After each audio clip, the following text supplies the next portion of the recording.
오늘도 이 자리에 함께 하신 저와 여러분에게 하나님의 크신 은혜가 함께 하시기를 주님의 이름으로 축복드립니다. 우리가 지난주에 살펴봤던 히스기야 이후에 남유다는 이미 영적으로나 도덕적으로 무너졌다고 해도 과언이 아닐 것입니다. 이제 남유다도 이제 멸망을 향해서 계속해서 나아가고 있는 것을 볼 수가 있습니다. 그러니까 그 중심에는 히스기야의 아들인 므낫세와 그의 아들인 아몬이 남긴 우상 숭배의 유산이 있었다라는 것이죠. 그러니까 므낫세가 55년, 아몬이 2년을 통치하는 가운데 유다는 완전히 우상 숭배로 인해서 극에 달해져 있었다는 거예요. 영적으로 도덕적으로 타락하고 있었다는 거죠. 그런데 하나님께서는 이러한 절망적인 상황 가운데서도 한 줄기 빛과 같은 사람을 세우셨는데 그것이 바로 요시야 왕이라는 것이죠. 우리가 요시야의 일생을 한마디로 요약하면 말씀으로 시작되었다가 끝까지 이루지 못한 개혁의 삶이라고 말할 수가 있습니다. 오늘 이제 22장과 23장에 나타나고 있는 그 요시야의 일생을 보면서 우리의 신앙이 어디에서 시작되고 어디에서 무너지는지에 대해서 살펴보고자 합니다.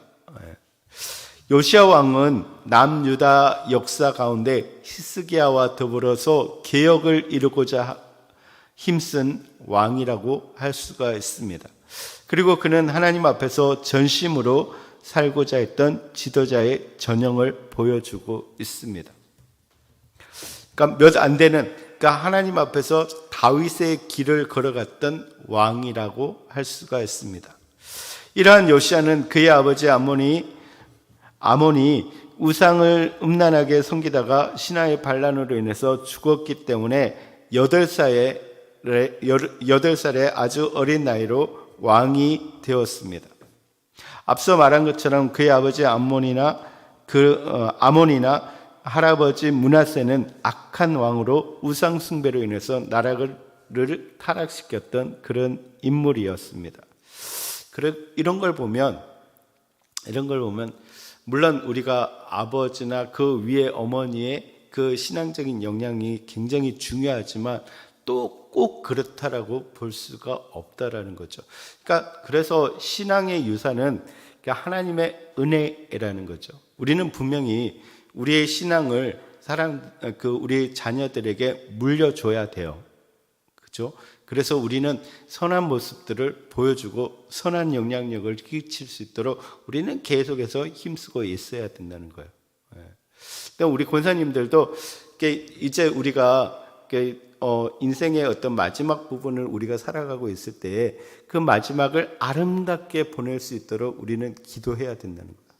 여전히 우리가 그 안에서 정말 기도하고 하나님을 섬기는 모습들을 우리가 보여줌으로써 사실 우리가 인생이 그렇잖아요. 우리의 인생이 다 처음 하는 거예요. 저도 50대를 처음 살아보고 네. 여러분들도 그 나이대를 처음 살아보고 네. 그러니까 먼저 살아간 사람들, 우리 권사님들의 그 모습을 우리는 뒤를 보면서 따라가고 있는 거죠. 그렇다면 우리가 그 앞에 사람들을 우리가 보면서 신앙의 모습들을 배워와야 되는데 우리가 그런 부분들을 보여주자라는 거예요. 그래서 저는 좀 안타까운 부분들이 그런 부분인 것 같아요. 우리 지금 청년들이 이렇게 자라오지만 부모님들의 그런 모습들은 보지만 그 세대에 본받아야 되는 그 롤 모델이 없는 것이 저는 참 마음이 안타깝다는 거죠. 그래서 우리 전도사님과 제가 같이 기도하는 부분들이 그거예요. 우리 정말 젊은 세대들이 보면서 결혼이나 어떤 직장의 생활이나 그런 부분에서 신앙의 롤 모델이 될 수 있는 사람들이 올 수 있도록 기도하고 있다는 거예요. 그래서 이들이 결혼했을 때 어떤 모습으로 어떤 가정을 이루고 살아가야 되는지, 물론 우리 권사님들, 우리 집사님들의 모습이 있지만 바로 앞에서 볼 수 있는, 그래서 같이 할 수 있는 그런 가정이나 그런 리더들이 들어오면 참 좋겠다라는 생각을 합니다. 그러니까 여러분들도 많이 기도해 주시기 바랍니다. 그러니까 세대가 한 세대 앞서면서 그런 모습들이 우리에게 보여지면 참 좋겠다는 거예요. 근데 그렇지 않더라도 우리는 기도해야 된다는 거예요. 왜냐하면 하나님의 은혜거든요, 그것도. 자녀들이 바르게 자라가는 것도 하나님의 은혜 안에 있다는 거예요. 그러니까 아무리 신실한 목사님이라 할지라도 보면 그 자녀들이 다 신실한 건 아니라는 거예요. 그러니까 하나님께서 은혜를 주셔야 된다는 거예요.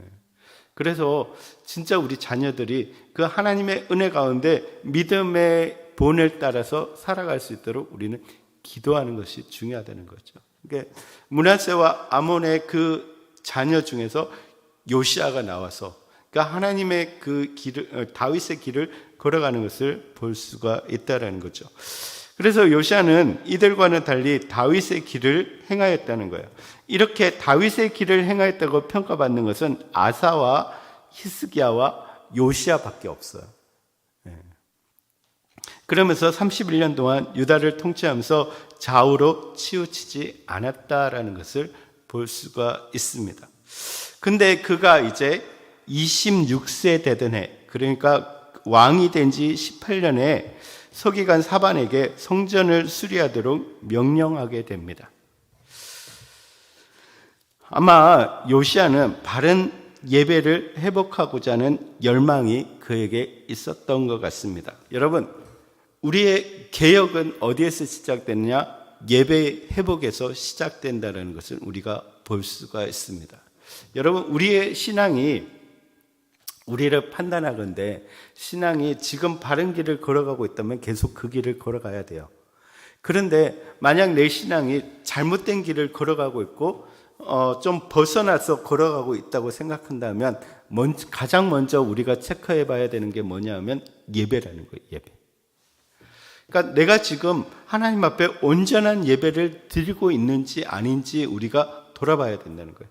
그러니까 이거는 예배에 참석했다 안 했다의 문제가 아니라 우리가 예배를 참석했을 때 정말 예배를 드리고 있는지 아닌지를 봐야 된다는 거예요. 몸은 와 있는데 예배를 드리고 있지 않아요.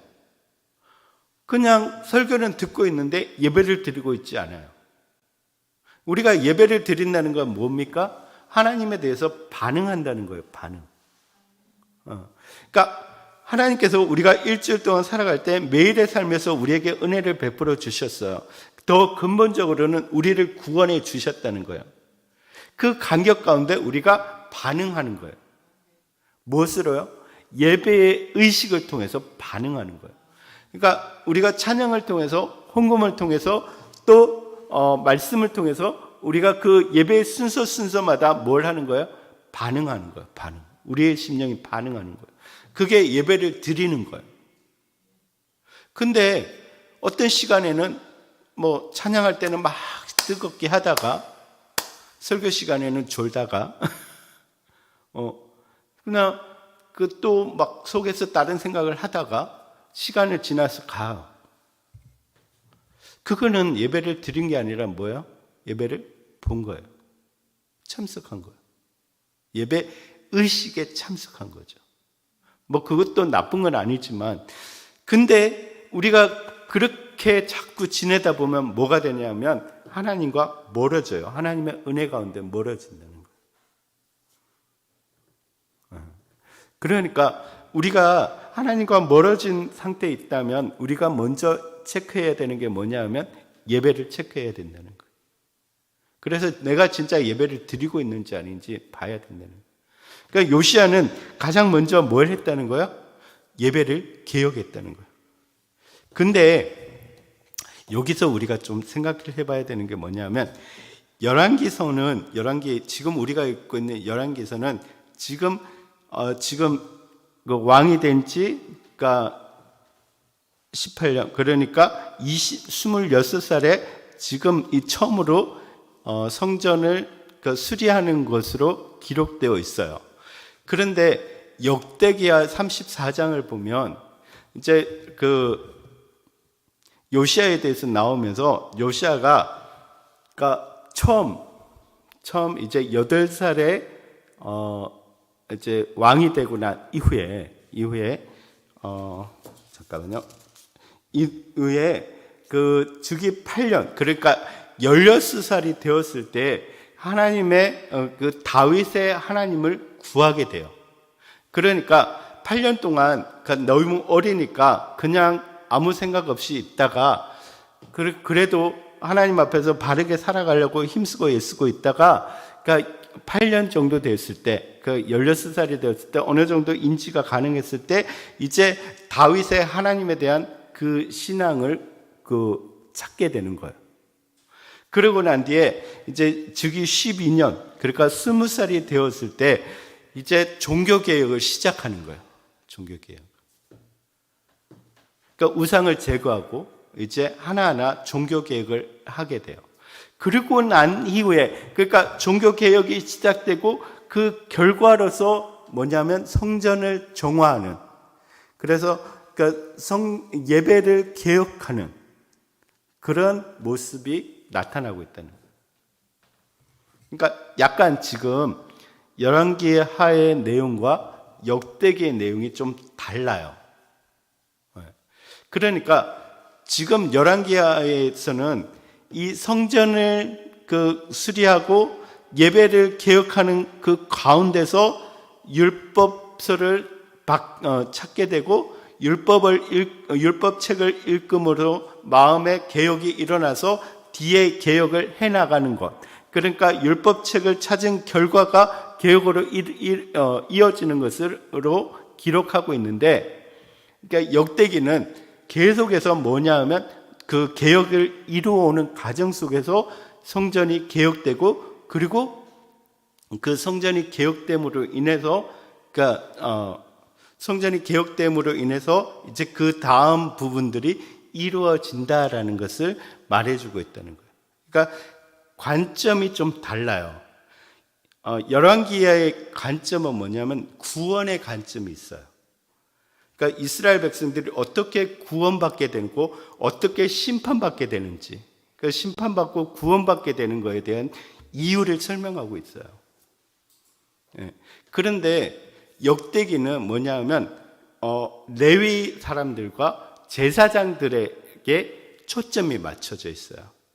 그래서 여러분들이 읽어보면 사실 이 성경 율법책을 찾는 부분, 그러니까 그 헌금함을 개혁하고 성전을 개혁하는 부분이 짧게 기록되어 있지만 역대기는 좀 더 자세하게 기록이 되어 있어요. 그러니까 그 부분에 조금 차이점을 있다라는 것을 여러분이 아시면 성경을 읽을 때 같은 내용을 이야기하고 있지만 강조점이 다르고, 그래서 좀 순서가 달라 보이는 그런 모습들을 가지고 있어요. 네. 죄송합니다.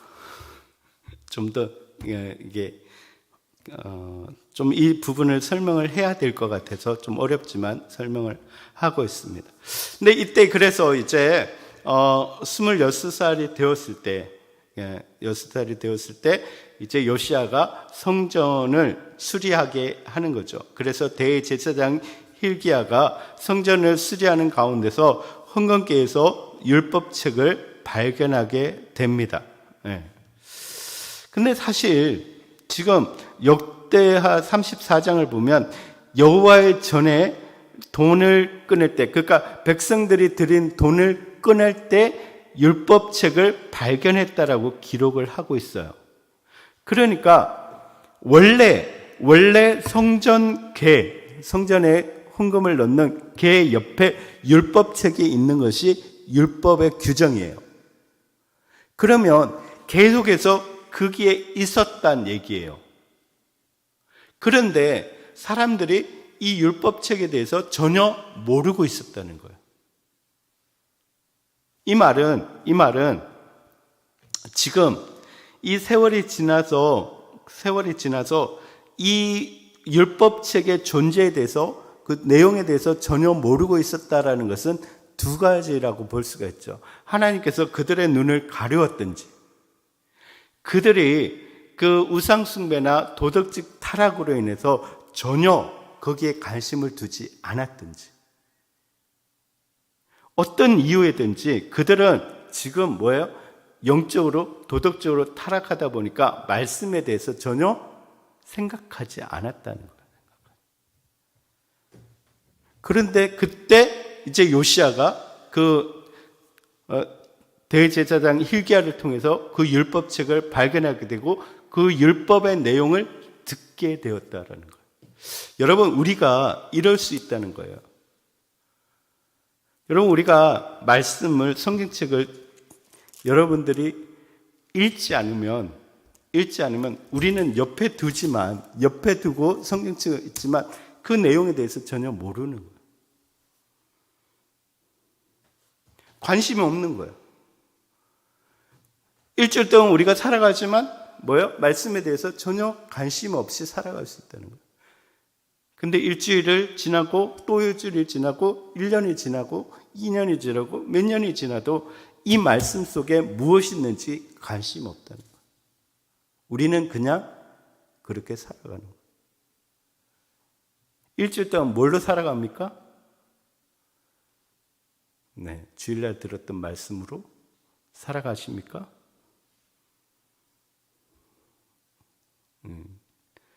저기만 나가면 무엇을 들었는지 어떤 내용인지. 그러니까 그렇게 우리가 살아갈 수 있다는 거예요. 그래서 우리가 어떤 걸 느낍니까? 어떤 말씀을 들으면 그 말씀이 성경에 있었어? 이렇게 되는 거예요. 어느 날 내가 좀 마음 잡고 말씀을 들으려면 뭔가 새로운 신세계가 열리는 거예요. 그러니까 우리가 그렇게 살아갈 수 있다는 거예요. 이게 무엇입니까? 타락이에요. 이게 영적인 타락이라는 거예요. 여러분, 우리가 진짜 말씀의 풍요의 생활을 한 환경 가운데 살아가지만 실상을 보면 영적인 기근 가운데 살아가고 있다. 말씀의 기근 가운데 살아가고 있다. 수많은 설교들을 들을 수 있잖아요. 요즘 보면 훌륭한 설교들이 너무 많아요. 저는 그들의 신들매 매기도 감당치 못한 그 말씀들이 참 많아요. 근데 여러분, 우리가 그 말씀을 듣고 있지만 말씀이 우리 안에 들어오지 못한다. 왜요? 모르기 때문에. 그 말씀대로 살아가지 않기 때문에. 여러분, 지금 보시면 그 성경책이 그렇게 율법책이 옆에 있었는데, 그래서 이제 그 백성들이 낸 헌금을 갖다가 개수하려고 그걸 꺼집어내는데 성경책이 발견됐다는 거예요. 율법책이. 그래서 이제 그 율법책을 발견한 hil기야는 서기관 사반을 통해서 요시야에게 전달했고, 그리고 요시야 앞에서 그것을 읽게 됩니다. 요시야는 그 말씀을 듣고 옷을 찢으며 회개합니다. 여러분, 이 반응이 진짜 말씀을 읽었을 때 반응이에요. 우리가 하나님의 말씀을 보면, 들으면, 읽으면 뭐가 됩니까? 나에게 다가오는 거예요. 말씀은 뭐가 있어요? 이게 날선 칼과 같다는 거예요. 우리를 찔러 쪼갠다는 거예요. 그러니까 말씀을 진짜 우리가 들으면 우리 자신한테 꽂혀요. 우리를 찔러요. 그래서 말씀을 들었을 때 초대교회에 일어났던 반응이 무엇입니까? 우리가 어찌할꼬? 우리가 어떻게 해야 되나? 그래서 회개 운동이 일어나는 거예요. 여러분, 그 미국의 부흥 운동이 일어났을 때 조나단 에드워드라는 분이 설교를 했어요. 그 지옥에 대한 설교들을 했어요. 근데 그 설교를 듣는 사람들이 정말 그 성령이 함께 하시니까 그 설교를 들으면서 너무 무서워가지고 정말로 막 사람들이 그 반응이 너무 무서워가지고 그리고 회개하는 반응들이 일어났다. 그러면서 부흥운동이 일어나는 거예요. 말씀이 우리 가운데 있을 때 뭐가 일어납니까? 우리의 심령을 찔러 쪼개는 거예요. 어찌할꼬. 그러니까 요시야가 그 말씀을 들었을 때 옷을 찢으며 회개하기 시작했다는 거예요. 여러분, 진짜 우리 가운데 부흥의 역사가 일어나기를 주님의 이름으로 축복드립니다. 말씀으로 인해서 역사가 일어나야 된다는 거예요. 왜 그렇습니까? 하나님의 말씀은 우리의 삶을 정확하게 해석해 주기 때문입니다.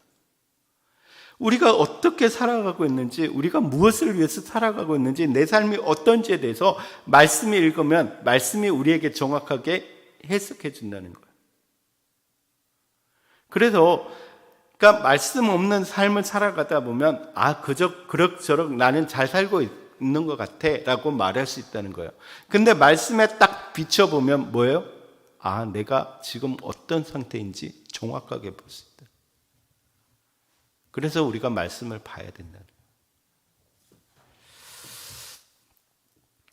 근데 이제 요시야는 사람들을 그 여선지자 훌다에게 보내어가지고 더 자세한 하나님의 뜻을 물어보게 했습니다. 사실 여기에 등장하고 있는 훌다에 대해서는 자세한 설명이 없지만 학자들은 훌다가 예루살렘 출신으로 당시 상당히 영향력 있는 여선지자였을 거라고 추측을 합니다. 근데 훌다는 왕이 보낸 사람들에게 두 가지 하나님의 뜻을 전하게 됩니다. 하나는 요시야 왕이 들은 말씀대로 하나님을 버리고 우상숭배에 빠진 유다는 하나님의 진노에 따라서 멸망하게 될 것이다 라는 그 끔찍한 내용을 전달하게 됩니다. 심판은 결정이 난 상태라는 거예요. 그러니까 요시야가 아무리 종교 개혁을 하고 신앙의 개혁을 한다 할지라도 이미 끝이 났다는 거예요. 또 하나는 뭐냐면 그럼에도 우상을 몰아내고 하나님 앞에서 겸손한 마음으로 회개한 요시야만은 이 엄청난 재앙에서 제외되는 은총을 받게 될 것이라는 내용을 전하게 됩니다. 아마 훌다를 통해 주신 이러한 하나님의 뜻을 전해 들은 요시야는 심한 충격에 빠졌을 것입니다. 여러분, 우리는 하나님의 뜻을 알고 싶어 합니다. 그죠? 하나님의 뜻이 뭔지에 대해서 묻습니다. 근데 막상 실제로 하나님의 뜻을 알게 되면 우리가 감당할 수 없는 엄청난 내용이 있을 수가 있습니다. 그때 여러분 어떻게 하시겠습니까? 저는 가끔 이렇게 어떤 기도를 부탁받을 때 사실 그게 참 두려워요. 기도를 하다 보면 하나님께서 가끔 주시는 어떤 다는 아니에요. 절대로 다는 아니고 저는 그런 능력도 없지만 가끔 주시는 마음들이 있어요. 근데 그걸 갖다가 전달하기가 쉽지 않아요. 그걸 바로 이야기하기가 쉽지 않다는 거예요. 왜요? 감당할 수가 없으니까. 감당할 수가 없으니까. 저도 감당하기 힘드니까.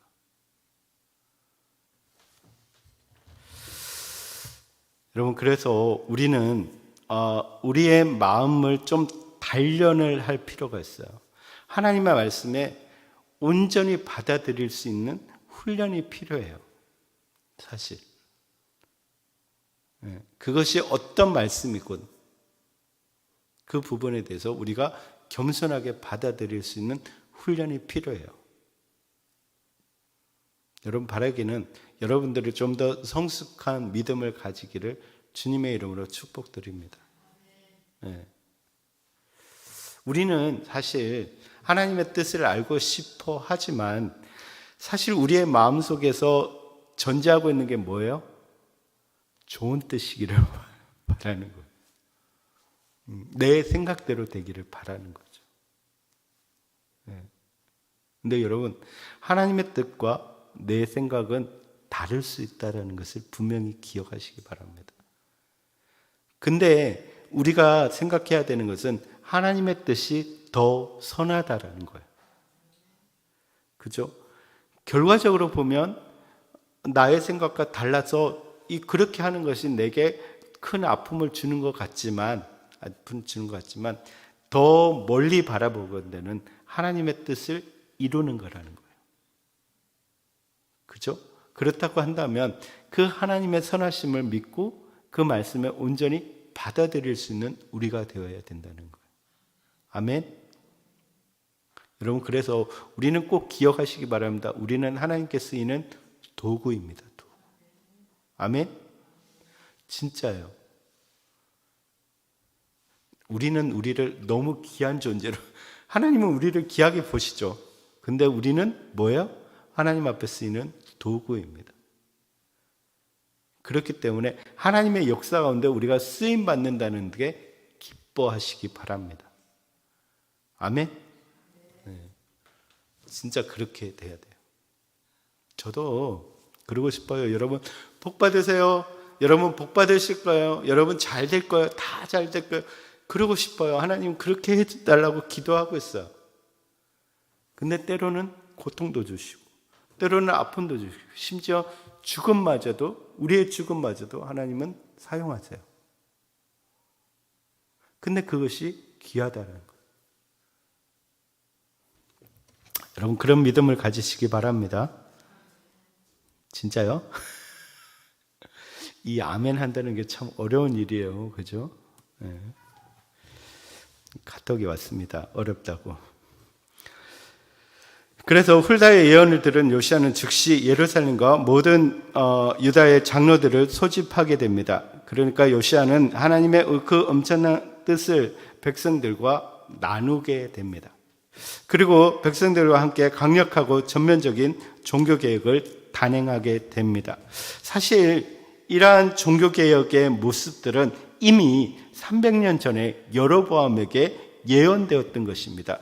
열왕기상 13장 2절을 보면 다윗의 집에 요시야라 이름하는 아들을 낳으리니 저가 내 위에 분향하는 산당 제사장을 내 위에 제사할 것이요 또 사람의 뼈를 내 위에 살리리라 하셨느니라.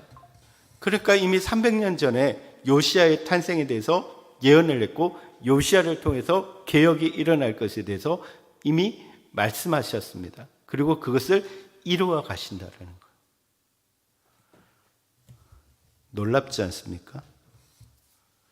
근데 본문을 보시면 먼저 요시야는 장로들과 유다 모든 사람들 그리고 예루살렘 주민들과 그리고 제사장들과 선지자들과 함께 성전에 올라가 자신이 직접 그 율법책의 말씀을 읽어 주었습니다. 그리고 백성들이 직접 듣고 스스로 죄를 깨달아 회개하도록 도와줍니다. 이에 백성들 역시 그 말씀을 듣고 충격을 받았습니다. 요시야는 그 때를 놓치지 않고 단위에 서서 여호와 앞에서 언약을 세우되 마음을 다하여 여호와께 순종하고 그의 계명과 법도와 율례를 지켜 이 책에 기록된 이 언약의 말씀을 이루게 하리라고 외쳤습니다. 그러자 백성들은 다 언약에 따르기로 결단하게 됩니다. 여러분 우리가 은혜를 받으셨다면 그것을 나누시기 바랍니다. 은혜를 우리를 통해서 흘러넘치게 하는 은혜의 통로가 되시기를 주님의 이름으로 축복드립니다. 여러분 우리가 그것을 전해야 합니다. 같이 나누어야 한다는 것이죠. 그 결과 요시야의 명령에 따라서 바알과 아세라 그리고 이럴 성신을 섬기기 위해서 만들어서 성전 안에 놓았던 모든 제사의 그릇들을 가져다가 예루살렘 바깥 기드론 밭에 불사르게 됩니다. 사실 이 기드론은 예루살렘에서 한 5km 정도 떨어진 곳인데 큰 웅덩이가 있고 물이 있기 때문에 거기서 불을 질러가지고 불사르고 그 죄를 처리하기가 용이하다는 거죠. 그래서 거기서 불사르게 됩니다. 근데 여기서 보세요. 바알과 아세라와 이럴 성신을 섬기기 위해서 어디에 그릇을 만들어 놨다는 거예요? 성전에. 하나님의 성전에서 바알도 섬기고 아세라도 섬기고 이럴 성신도 섬겼다는 거예요. 놀랍지가 않은 모양이네요. 그렇죠. 그 반응이 나와야지. 기가 막히는 거죠. 기가 막히는 거죠. 지금 하나님만 섬겨야 되는 성전에 뭐가 있다는 거야? 바알과 아세라와 일월성신을 섬겼다는 거예요. 여러분, 바알과 아세라와 일월성신을 왜 섬깁니까? 그들이 왜 섬겼을까요?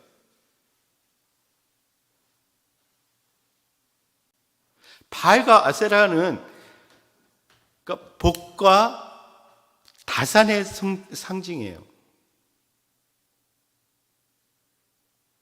그러니까 열매를 많이 맺고 수익이 많고 그리고 많이 아이들을 낳는 그걸 위해서 섬기는 것이 바알과 아세라예요. 그러니까 농사를 잘 짓게 하기 위해서 일월성신을 섬기고 있는 거예요. 근데 여러분 보세요. 하나님은 무슨 하나님이냐면 자기들을 지키는 하나님이에요. 근데 재물과 복을 주는 것은 뭐라고 생각하냐면 바알과 아세라라고 생각하는 거예요. 그래서 이스라엘 백성들은, 유다 백성들은 하나님을 안 섬기는 게 아니에요. 하나님을 섬기고 있어요. 하나님만 섬기고 있어요. 근데 뭐예요?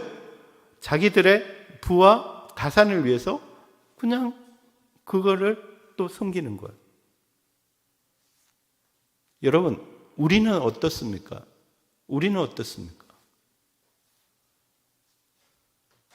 우린 주일날 와가지고 하나님께 예배 드립니다. 그렇죠? 우리는 하나님을 믿는다고 이야기를 합니다. 하나님의 백성이라고 이야기를 합니다. 근데 우리가 밖에 나가면 뭘 섬깁니까?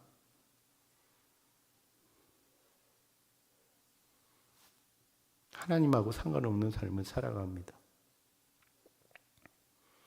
세상의 유익을 따라 살아갑니다. 세상의 법칙을 따라 살아갑니다. 세상의 가치관을 따라 살아갑니다. 여러분, 이게 성전 안에 하나님도 계시고 바알도 있고 아세라도 있고 일월성신도 있는 거예요. 우리의 삶 속에서 하나님만 의지해서 살아가는 게 아니라 뭘 의지해요? 세상을 의지해서 살아가는 거예요. 여러분, 우리가 좀 솔직해지면 그렇잖아요. 예배가 먼저입니까? 세상의 이익이 먼저입니까?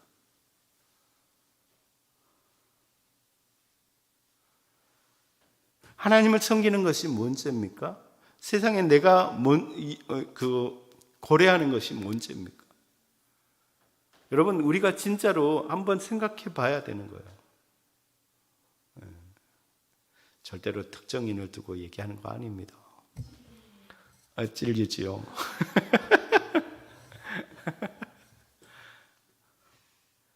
여러분, 생각을 해 보십시오. 근데요, 저도 마찬가지예요.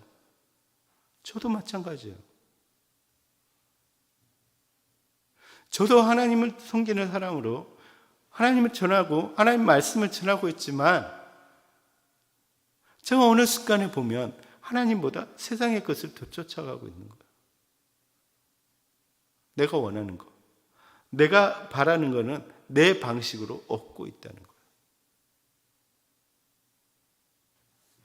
지금 보시면 이 문제가 되게 심각하게 남유다 가운데 하나님이 남유다를 멸망시키는 이유가 여기에 있다는 거예요.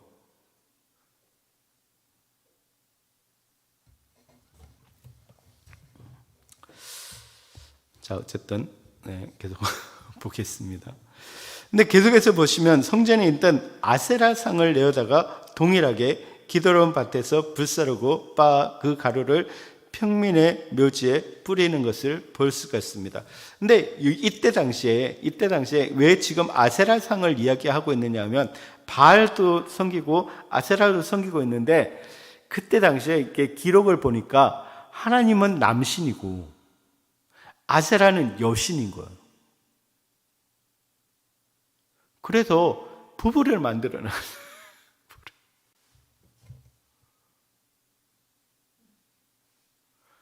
그러니까 보편적으로 하나님을 섬기면서도 아세라를 섬기고 있다는 거예요. 그래서 아세라상을 내어다가 동일하게 이렇게 불사르고 빻아서 버리는 것을 볼 수가 있습니다. 그리고 더 나아가서는 유다 각 성읍에서 모든 제사장을 불러서 제사장이 분양하던 산당을 해파하고, 그러니까 산당을 운영하는데 산당을 운영하고 있는데 거기서 그러니까 하나님을 섬긴다고 이야기지만 우상을 섬기고 있다는 거예요. 근데 우상을 섬기는데 거기에 그 제사장들을 임의로 세웠다는 거예요. 그러니까 제사장은 레위인을 중심으로 세워져야 되는데 그냥 임의로 일반 사람을 제사장으로 세워가지고 산당을 섬기도록 했다는 거예요. 그러니까 그 제사장들을 다 모아가지고 산당을 해파하고, 그 산당이 이제 되는데 그 여기에 보면 여호수아의 대문 어기, 그러니까 성문 왼쪽에 있는 산당들도 해파했다라고 말하고 있어요. 근데 여기가 어디냐면 성문 앞에 광장이 있어요. 광장이 그때 당시에는 거기서 재판이 이루어지고 장사를 하고 사람들이 모인 거예요. 가장 번화한 곳, 그곳에 산당이 있었다는 거예요. 그러니까 지금으로 말하면 많은 사람들이 모이는 그 도심 한가운데 절이 있다마는 절이 있다는 거예요. 하나님을 섬기는 나라에서 산당이 그렇게 있었다는 거예요. 그러니까 일반 사람들이 어디에 간다는 거예요? 예루살렘에 올라가기보다 산당에 더 자주 간다는 거예요. 그러니까 영적으로 얼마나 타락한가를 보여주고 있다는 거예요.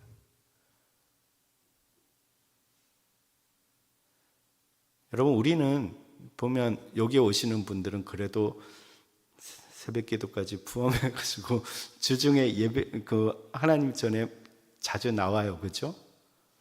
근데 여기 안 계시는 분들은 일주일에 한 번 나와요. 그러면 내가 하나님을 만나는 그 시간이 더 많을까요? 세상을 만나는 시간이 더 많을까요? 하나님 말씀대로 살아가기가 쉬울까요? 세상의 가치관을 따라 살아가는 게 더 쉬울까요? 그런 상태라는 거예요. 또 보면 몰록에게 제사를 드리지 못하도록 흰놈의 아들 골짜기에 도벳에 있던 몰록 제단을 해파하고 제사를 금했다는 거예요. 몰록은 뭐예요?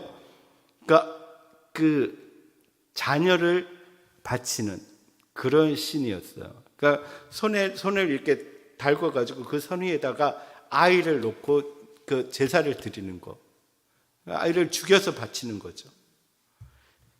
그러니까 그런 것까지 했다는 거예요.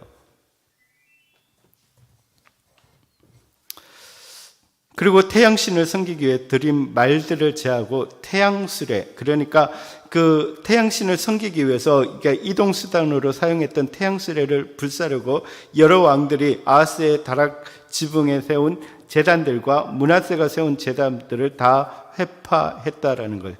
그리고 여로보암이 세운 베델에 세운 제단과 산당들을 제거하고 산에 있는 무덤에서 해골을 가져다가 부수고 사마리아 각성에 있는 산당들도 다 제거를 하게 됩니다. 또한 거기에 있는 산당들의 제사장들도 다 죽이고 해골을 제단 위에 불사르게 됩니다. 더 나아가 중요한 것은 백성들로 하여금 말씀대로 유월절을 지키도록 했다는 거예요. 그러니까 유월절을 안 지킨 게 아니에요. 남유다 백성들이 유월절을 안 지킨 게 아닌데 말씀대로 안 지켰다는 거예요. 자기의 임의대로 지켰다는 거예요. 우리가 예배를 안 드리는 게 아니라 예배를 내 마음대로 드리고 있다는 거예요. 내 마음대로. 그러니까 하나님의 원하시는 방식으로 예배를 드리는 게 아니라 뭐예요? 내 임의대로 드리는 거예요. 여러분, 그래서 한국 교회가 보면 이게 그거죠. 자꾸 여러분에 맞춰가지고 예배가 디자인되고 있다는 거예요. 어떻게 해요? 더 짧게, 더 즐겁게, 더 기쁘게, 더 재밌게, 더 역동적으로. 우리 그 예전에 총신 다닐 때 우리 조직 신학을 가르쳤던 목사님이 계세요. 그 교수님이 계시는데 그 교수님은 말씀을 어떻게 하시냐면 앉아요. 앉아가지고 가져온 원고를 읽으세요. 정말 톤이 똑같아요. 근데 그게 어떤 식이냐면 청교도식이에요. 청교도가 예배 드릴 때 2시간, 3시간 그렇게 예배를 드려요. 아마 지금 같으면 그 목사님 쫓겨났을 거예요. 아마 그 교회는 모이지 않을 거예요. 지금 우리가 한번 생각해 보세요. 여러분은 진짜 하나님이 원하시는 방식으로 예배를 드립니까? 여러분이 원하는 방식으로 예배를 드립니까? 이걸 우리가 생각해야 돼요. 진짜 우리가 조심해야 되는 게 이거예요. 내가 예배를 디자인하고 있어요. 우리는 선택하는 거죠. 마치 우리가 소비자고 교회가 생산자인 것처럼 가게인 것처럼 우리가 선택하는 거예요. 저쪽의 예배가 진짜 나하고 맞아. 저 예배는 있어 보여. 저 예배는 지루해. 저 예배는 맛이 없는 것 같아. 저 예배는 진짜 아닌 것 같아. 우리가 그렇게 선택하고 있다. 남유다 백성들이 유월절을 안 지킨 게 아니라는 거예요. 근데 내 마음대로 지켰다는 거예요. 근데 회복은 뭐예요? 말씀대로 지키는 것이 회복이라는 거예요. 우리 안에 예배의 회복이 일어나기를 주님의 이름으로 축복드립니다. 그는 유다와 예루살렘에 있는 신접한 자들과 점쟁이와 드라빔과 우상과 가증한 것들, 그러니까 일상에 있는 모든 우상들을 다 제거하게 됩니다. 그래서 24절, 25절을 보시면 요시아가 또 유다 땅과 예루살렘에 있는 신접한 자와 점쟁이와 드라빔과 우상과 모든 가증한 것들을 다 제거하였으니 이는 대제사장이 hilki야가 여호와의 성전에서 발견한 책에 기록된 율법의 말씀을 이루려 함이라. 그러니까 말씀대로 행했다는 거예요. 말씀대로. 요시아와 같이 마음을 다하며 뜻을 다하며 힘을 다하여 모세의 모든 율법을 따라 여호와께 돌이킨 왕은 요시아 전에도 없었고 후에도 그와 같은 자가 없었더라. 여러분, 이러한 개혁이 여러분 안에 일어나기를 주님의 이름으로 축복드립니다. 말씀을 좀 우리가 읽고 그 말씀대로 우리가 정말로 우리의 삶이, 우리의 신앙의 모습이 회복되어야 된다는 거예요. 그러니까 그런 역사가 우리 안에 있어야 돼요. 좀 개혁의 역사들이. 그런데 이렇게 하나님을 진심으로 사랑한 요시야였지만 그의 최후는 좋지 않았음을 볼 수가 있습니다. 그는 애굽 군대와의 무기또 전쟁에서 전사하게 됩니다.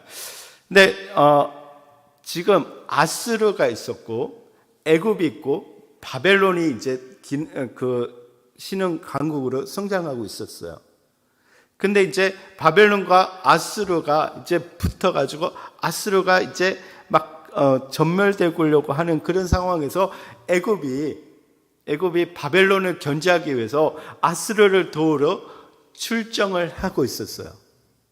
그때 안 나서도 되는데 요시아가 나서가지고 애굽을 가로막는 거예요.